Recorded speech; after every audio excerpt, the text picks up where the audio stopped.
Compagnons, le trésor a été repéré. Hissez le pavillon noir pour l'île de la Tortue à l'abordage. Ça suffit, Ving, tu viens manger, ça va refroidir. Mais maman, non, j'étais presque au trésor en plus.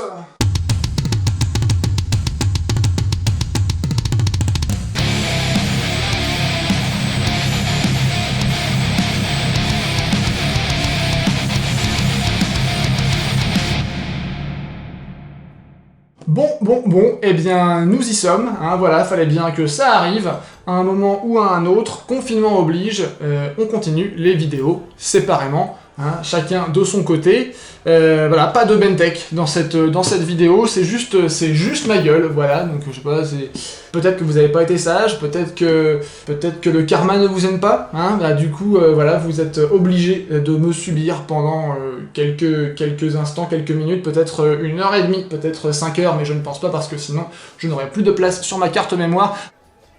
Non mais je suis pas mort, hein, je suis toujours là, Vunx. Ouais, ça reste à prouver. Bref, que va-t-on faire aujourd'hui? On va ouvrir cette boîte de jeu qui s'appelle donc Oak and Iron. C'est un jeu de bataille navale publié par Firelock Games qui se situe dans l'âge d'or de la piraterie, hein. Donc c'est marqué dessus, voilà, bataille navale historique à l'âge de la piraterie, donc je n'invente rien. Tout est décrit. Pour ceux qui se demandent, non, ça n'existe pas encore en français. Bon, la boîte, pour l'instant, elle est encore qu'à, je crois, 70$, ce qui fait un coût de 60€ environ avec les frais de change, parce qu'elle n'est pas encore arrivée en France, mais ça devrait pas tarder à arriver en France, probablement sur les coûts de 60€, qui est pas mal pour une boîte de départ avec des bateaux, je veux dire, ça serait on aurait un gros bateau à 60€, ça serait pas cher, hein, mais bon, là c'est des petits bateaux, donc forcément, c'est plus ou moins cher selon la taille du bateau qui est petit. Bref, donc on va retourner la boîte et on va voir de quoi il s'agit. Donc l'arrière de la boîte nous promet tout ce qui est nécessaire pour jouer. Ce qui veut dire les figurines, les cartes, les dés, les pions, les réglettes, ainsi que le tapis de jeu et des décors.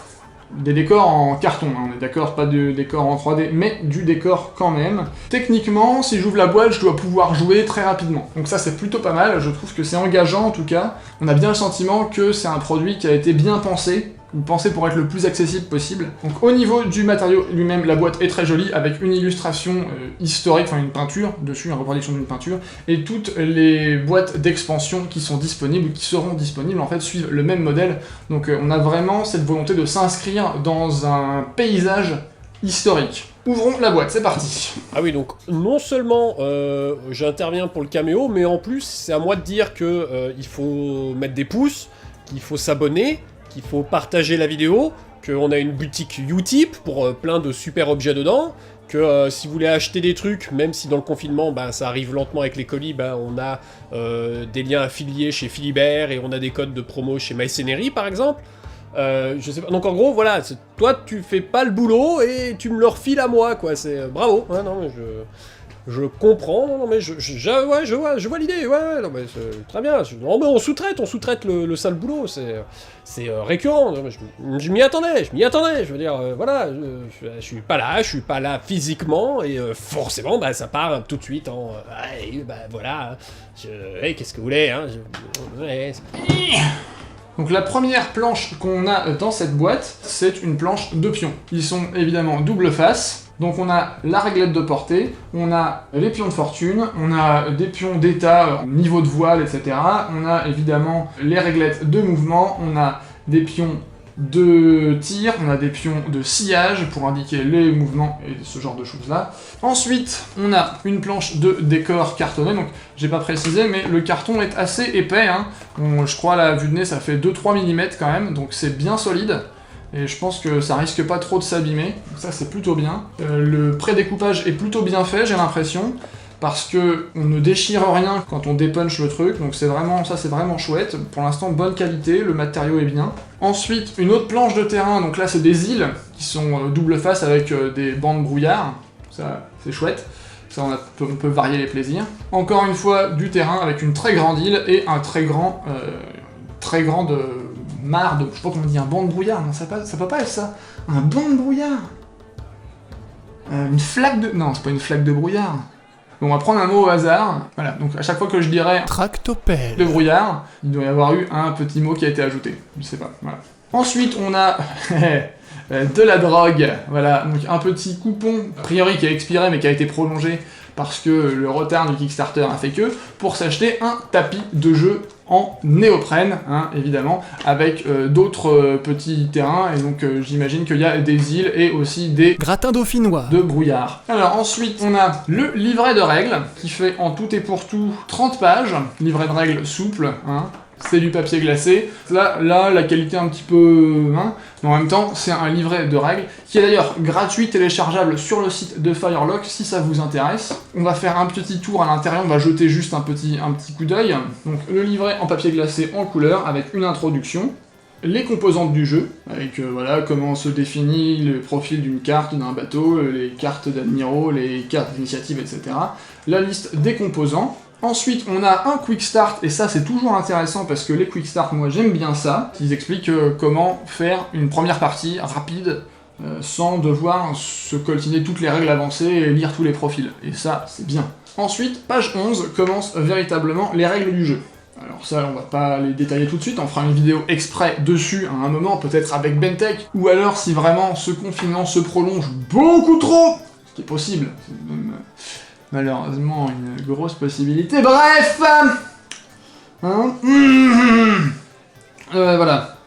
Les règles de base se finissent page 23, donc on a 12 pages de règles illustrées et en plus avec des schémas, donc c'est pas non plus super dense, mais c'est en anglais. Si, évidemment, il y a de la demande pour ce type de jeu, je pense que ils seront tout à fait contents de faire une traduction en français, mais il faut qu'il y ait de la demande, donc si le jeu vous intéresse, éventuellement, passez sur le groupe Facebook. Le créateur du jeu est sur le groupe et il y a moyen de discuter avec lui, donc vraiment ce serait... voilà, c'est une possibilité en tout cas. Ensuite, on a quelques pages de règles supplémentaires, ensuite comment créer sa flotte, comment créer son escadron, et puis évidemment à la fin de la bonne drogue, hein, qui va bien avec les autres jeux de Firelock Games et les autres extensions de Hawk and Iron. Parce que ce qu'il faut voir, c'est que Firelock Games, en fait, ils sont connus pour avoir créé avant tout Blood and Plunder, qui est un jeu basé dans la même époque, mais à l'échelle 28 mm, qui est donc combat de fantassins à l'époque de la piraterie. Donc, pour gérer au niveau individuel les abordages, les attaques de fort, les trucs comme ça. Et évidemment, rien n'empêche de faire des ponts entre les deux jeux, c'est-à-dire que vous faites votre petite bataille de navire avec Hawk and Iron, et pour le grand abordage final, le truc décisif, hop, vous switchez sur Blood and Plunder pour jouer le combat, voilà, rapproché, et comme vous avez envie, pour avoir un petit truc, la scène finale du film, quoi, tu vois, c'est... voilà, hein, t'as compris. Bon, bref. Ça c'est des petits autocollants, en fait, parce que pour vos bateaux, il faut des drapeaux. Des drapeaux d'importants. Oui. Il y a donc 6 petites fiches de drapeaux autocollants, avec toutes les nations, a priori, hein. Ouais, même les pirates, donc il y a tout le monde, en fait, là-dessus. Ce qui permet de personnaliser vos bateaux, à mettre la nation que vous voulez, le drapeau qui vous plaît, et puis ensuite rouler de jeunesse, quoi, tu vois, voguer sur les flots impétueux de l'aventure. Ouais, on peut naviguer dans un tournevis brouillard. C'est comme un mocassin en velours bleu jardin, mais entièrement en brouillard. Ensuite, on a, alors ça c'est intéressant, on a un tapis de jeu. Est-ce qu'on voit que c'est grand comme ça? Hein? Donc ce tapis de jeu qui est plié, qui est en papier un peu plus épais, mais c'est pas non plus du carton, hein, papier glacé, qui fait un peu moins de 90 par 90, qui vous permettra donc de jouer vos premières parties sans avoir à débourser autre chose que ce que vous avez déboursé pour acheter la boîte. Ce qui est bien, ce qui est très très bien. Hein, voilà, parce qu'évidemment, tous les wargamers ont à peu près un espace pour jouer avec une table avec de l'herbe ou des cailloux, mais les tables avec de l'eau, il y en a moins. Et du coup, c'est vrai que c'est plus sympa d'avoir ce petit tapis. Ensuite, on arrive dans le dur. Qu'est-ce que je veux dire par là?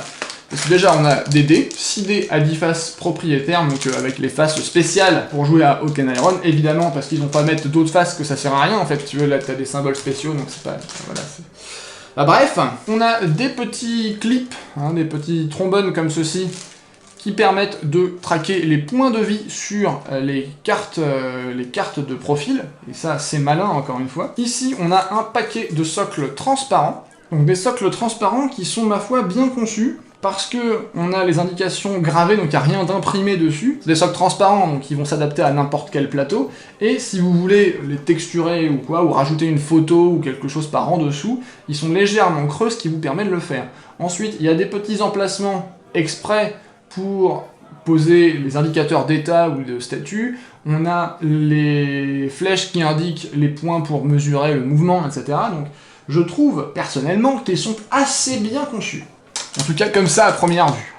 Continuons l'unboxing avec les cartes de profil. Il y en a 6, une brigantine, une corvette, une flûte, un galion léger, une petite frégate et un sloop. Ce sont des cartes format tarot. L'intérêt c'est que du coup il y a plus d'informations dessus, sachant que de ce que j'ai vu, une flotte c'est 4, 5, 6 navires, allez 7 peut-être à tout casser. On n'a pas non plus une multiplication des cartes et des informations sur le bord de la table, donc ça c'est plutôt bien. Elles sont double face, parce que de l'autre côté, on retrouve les upgrades, évidemment, hein, comme ça tout est contenu au même endroit, et ça c'est plutôt malin. Donc les upgrades, ils sont marqués sur le recto de la carte, mais leur effet est expliqué derrière, donc il suffit en fait de retourner la carte pour avoir l'effet que l'on souhaite. Ensuite, on a ici des toutes petites cartes, 15 toutes petites cartes qui sont en fait des cartes événements. Alors ça peut aller des ordres mal interprétés, à la visibilité réduite parce qu'il pleut ou quoi que ce soit, et donc ça c'est intéressant parce que ça va ramener effectivement du peps, un petit peu de saveur dans vos parties, un peu d'aléatoire, un peu de narratif quoi, parce que c'est ça qui donne un petit peu le sel de mer, t'as entendu oui, hein, ouais, la référence, j'ai fait une blague, c'est marrant, hein, drôle, ouais, yes, allez, on continue, sel de mer, ta gueule. On a encore 2 paquets de cartes, hein, les voici, les voilà, on va commencer par lequel, c'est toi qui décides, non c'est faux, c'est moi, c'est celui-ci qu'on va prendre d'abord.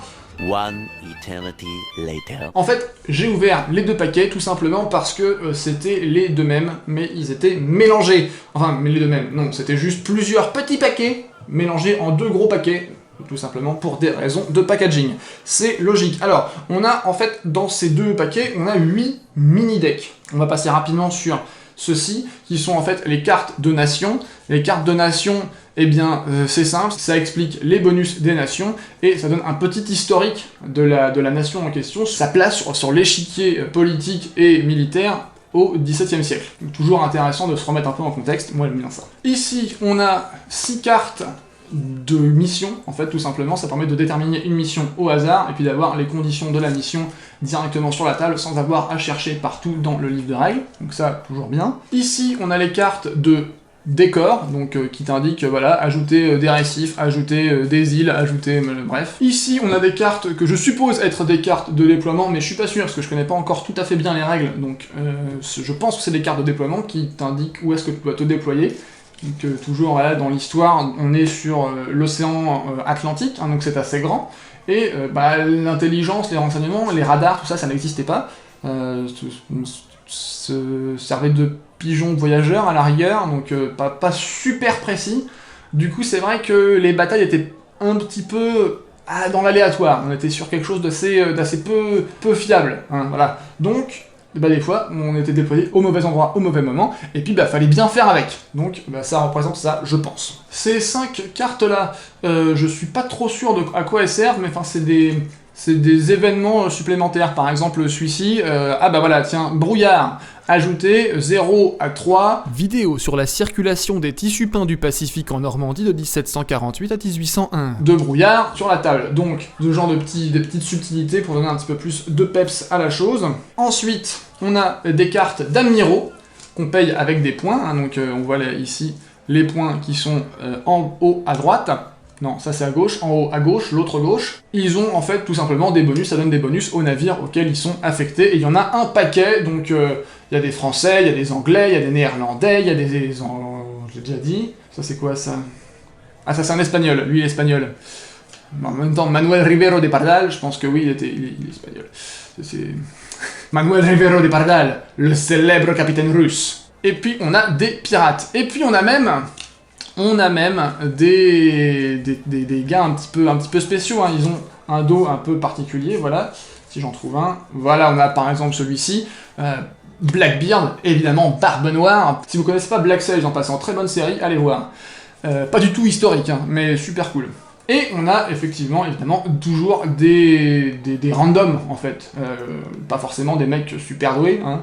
On a l'amiral novice, l'amiral vétéran et l'amiral expérimenté, qui sont en fait représentants des gens normaux, pas des mecs super célèbres, quoi. Tout ça, c'est des cartes format poker, je l'ai pas précisé. La qualité est sympa, mais c'est pas non plus un grammage très très élevé, je pense. Donc, surtout pour les cartes d'initiative, parce qu'on va le voir, celles-là, elles sont un peu plus manipulées.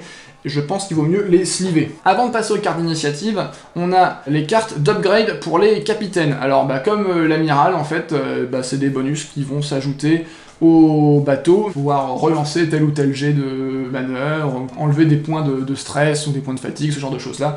Donc, qui sont évidemment achetables en payant avec des points, comme on le verra dans les règles. Mais oui, ouais. Ouais, j'ai aucune idée de ce qu'il était en train de dire, parce que je réagis dans le vent, mais... très bien. Alors donc même s'il y a que très très peu de factions, 4 ou 5 en comptant les pirates, il y a quand même plein de manières d'améliorer ces équipages, et donc plein de rejouabilité, parce que comme on l'a vu, il y a plusieurs nations qui ont des bonus différents. En plus, il y a des cartes d'upgrade qui sont réservées à certaines nations, et il y a aussi des cartes d'initiative qui sont réservées à certaines nations. Alors les cartes d'initiative, elles sont là. Donc elles ont une valeur et elles ont un effet. Il y a des cartes spéciales pour les nations et il y a des cartes neutres. Donc au début de la partie, en fait, on se constitue un deck d'initiative. Il faut en fait bien gérer en fonction de sa composition, de sa flotte et de la flotte adverse. Qu'est-ce qu'on met dans son deck, qu'est-ce qu'on met pas dans son deck. Dans cette boîte de base, il y a en plus 5 figurines. Oui, il y a un 6ème bateau dans la boîte Vunx. Je sais pas, t'as compté Enfin, je suis pas là et pourtant je les ai comptés dans la boîte, hein. Il y en a 6. Hein. Pourtant j'avais mesuré avec mon pendule à Bovis. Bon, tant pis. Ces 5 bateaux, évidemment, ils sont à l'échelle 1/600e, donc c'est tout petit, hein, donc c'est pas la peine d'essayer de mettre vos figurines de 28 mm dedans, ça ne marchera pas. Ou alors, ça leur fera des grosses chaussures, quoi, à la rigueur. Voilà. Alors ce sont des figurines en plastique, précolorées. Les coques sont séparées des mâts. On a la coque en marron et les mâts avec les voiles en blanc. Alors normalement, c'est fait pour s'emboîter tel quel, mais j'imagine que, évidemment, celui que j'ai pris a un petit défaut et que donc, soit le plot du mât est trop grand, soit le trou est trop petit, je ne sais pas. Bref, mais ça se travaille très facilement. Je pense que ça se monte en 2 temps 3 mouvements. On va faire le test avec un autre, on va dire que celui-là il était pas bien. On va prendre celui-ci. Donc celui-là, il y a 4 mâts à mettre. Donc on va mettre celui-là là, parce que je pense que c'est là qu'il va. Le grand, il va aller au milieu, parce que je pense que c'est là qu'il va. Ouais. Le moyen, il va vers l'avant. Ouais. Et le tout petit, il va totalement à l'avant. Voilà. Ah, tiens, toi tu veux pas tenir. Donc c'est monté super rapidement, comme je l'ai dit, je le mets sur le socle avec les petits plots à cet effet, et voilà, j'ai mon bateau prêt à jouer en l'espace de 30 secondes. Donc, au niveau de la sculpture, alors, le fait que ce soit montable en 30 secondes, ça fait qu'ils ont dû forcément faire des compromis sur certaines choses, notamment les voiles. Les coques sont vraiment pas mal pour l'échelle, sachant que c'est évidemment de toute petite échelle, donc mais il y a effectivement, il y a des renforts derrière les mâts pour que la voile tienne contre le mât, etc. Non, ça c'est de la merde. Je t'en mets un comme ça. J'ai aucune idée de si c'est de la merde, mais il y a bien un truc qui doit être pourri. Je veux dire, tout peut pas être parfait. Mais voilà, de loin, franchement, ça a une bonne gueule. Si je le mets là, j'ai envie de jouer avec. Ah, l'abordage! Ah oui, ça c'est bien, ça. J'en sais pas, je vois pas.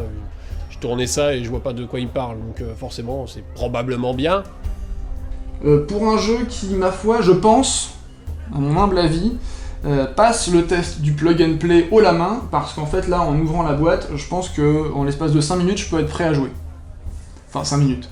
Plus 10 minutes de lire les règles, mais je pense que je peux être très très facilement prêt à jouer, et donc ça, pour moi, c'est un gros plus. Le fait qu'ils soient déjà précolorés comme ça, en fait, ils ont une gueule qui est suffisamment sympa pour que ça soit utilisable tel quel.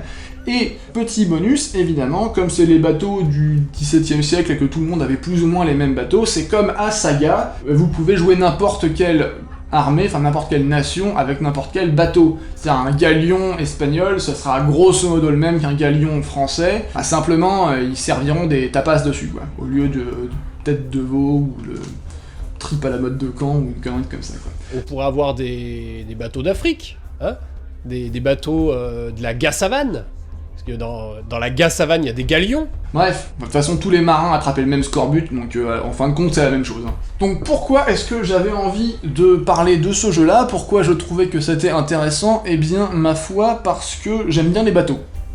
Voilà. Et pourquoi pas Black Seas de Warlord Games, parce que c'est un peu le truc que tout le monde se demande, hein, voilà, là, se pose la question tout de suite. Parce qu'en fait, je suis moins attiré par la période napoléonienne, qui est pour l'instant l'unique période disponible sur Black Seas, que par la période des pirates, puisque je trouve ça plus sympa, il y a plus, voilà, il y a plus d'évasion, je trouve, dans l'aventure de KPDP à la Jack Sparrow. Mais après, chacun son truc, si ça vous plaît, je ne juge personne, et puis à l'occasion, c'est pas déplaisant non plus de faire une petite partie de jeu napoléonien, mais voilà, c'est pas mon kiff principal.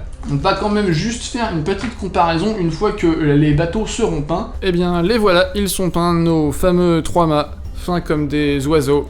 Iseo Santiano. Au niveau de la peinture, franchement, c'est super agréable. Alors, je les ai peints au contraste pour la coque et à l'aéro pour les voiles. C'est vraiment super simple, c'est super plaisant et ça va très très vite. Il m'a fallu un petit peu plus d'une matinée pour peindre les 6 bateaux. Donc franchement, c'est rapide et puis c'est vraiment pas prise de tête, quoi. Voilà un petit comparatif d'échelle avec les bateaux de Black Seas de Warlord Games. Alors, ce qu'il faut bien comprendre, c'est que les bateaux de Black Seas, ils sont à l'échelle 1/700e, alors que ceux de Oak and Iron sont à l'échelle 1/600e. Donc outre le fait que c'est pas la même période, c'est pas non plus la même échelle, donc c'est pour ça que ça a l'air un petit peu disproportionné, entre guillemets. Au niveau des grosses différences, les bateaux de Black Sails, il faut les monter entièrement, et c'est ça qui prend le plus de temps, honnêtement. Après, la peinture, c'est assez rapide, mais c'est ça qui prend le plus de temps. En plus, là, il n'y a pas encore de voilure, il n'y a pas encore de gréement, et toutes ces choses-là, mais effectivement, les bateaux de Black Seas sont plus complexes au niveau du montage, et au niveau sont plus complets, entre guillemets, parce que on a effectivement des voiles qui se rajoutent par-dessus, on a des gréements, des machins, des trucs comme ça, pour une approche plus de maquette, alors que là, pour Oak and Iron, on est plus dans le prêt à jouer directement, parce qu'il n'y a pas de montage, à part juste enfiler les mâts dans les trous qui sont sur le pont des bateaux, et puis voilà, qu'est-ce que tu veux que je te dise, hein? Et puis si ça vous intéresse, un petit comparatif avec un Space Marine, pour que vous vous rendiez compte de l'échelle par rapport à quelque chose avec lequel on est plus familier, donc un bon vieux Primaris des familles. Et puis je ne résiste pas à vous montrer le plus gros navire, en tout cas la coque du plus gros navire du jeu, qui est en cours de peinture, donc c'est un vaisseau de première ligne, voilà, la comparaison est assez claire, c'est assez franc, la taille du machin est assez impressionnante. Alors il est pas dans la boîte de base, hein, c'est un truc à part, mais bon, je le mets là parce que c'est un gros bateau, quoi, voilà, c'est un gros bateau, j'aime bien les gros bateaux. Hein, Ah. Ah. Oh. Oui, ouais, c'est bien. Ah, sinon c'est con que Bentech ait pas du tout pu intervenir dans cette vidéo, je suis sûr que ça lui plairait, hein, les bateaux. Mais bon. C'est la vie. Voilà, j'espère que ce petit tour d'horizon vous aura plu, que ça vous aura donné envie de vous plonger dans le jeu, pourquoi pas d'envisager une carrière d'admiral, de capitaine pirate, enfin pas The Pirate Bay, hein, on est bien d'accord, un pirate à l'ancienne, quoi, avec 3 dents, un cache-œil et tout le bordel.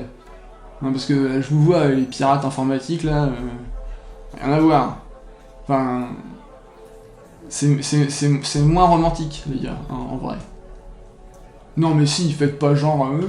non, c'est moins romantique, c'est tout, voilà, y a pas à tortiller du cul, voilà. Nous, on se retrouve évidemment la semaine prochaine, hein, comme tous les mardis, en tout cas on essaye, hein, malgré le confinement, d'ailleurs j'espère que ça se passe bien pour vous, que vous n'êtes pas en train de péter un câble.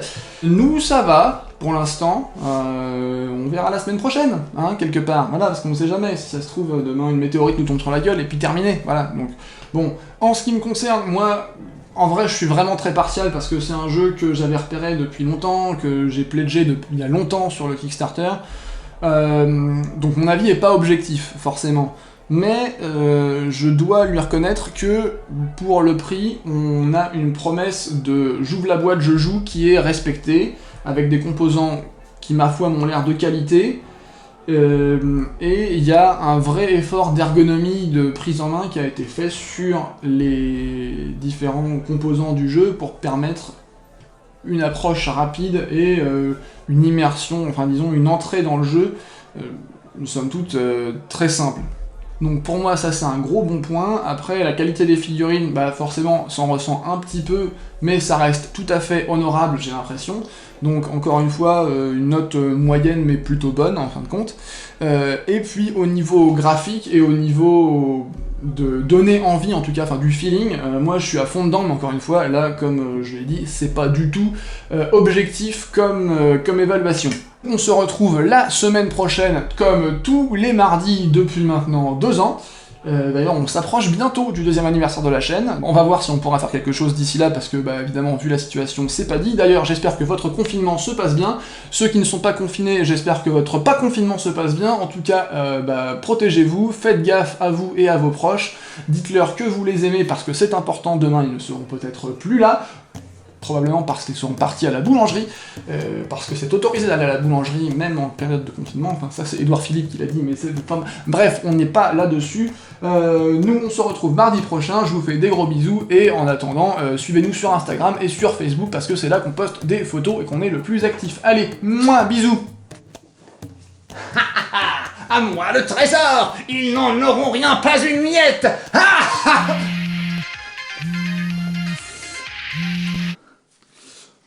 Ah, oui, monsieur Pichon.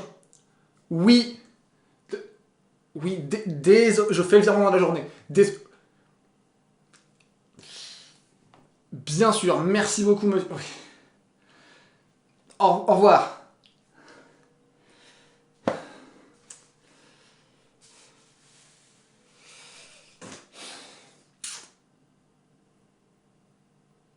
À moi le trésor! Moi!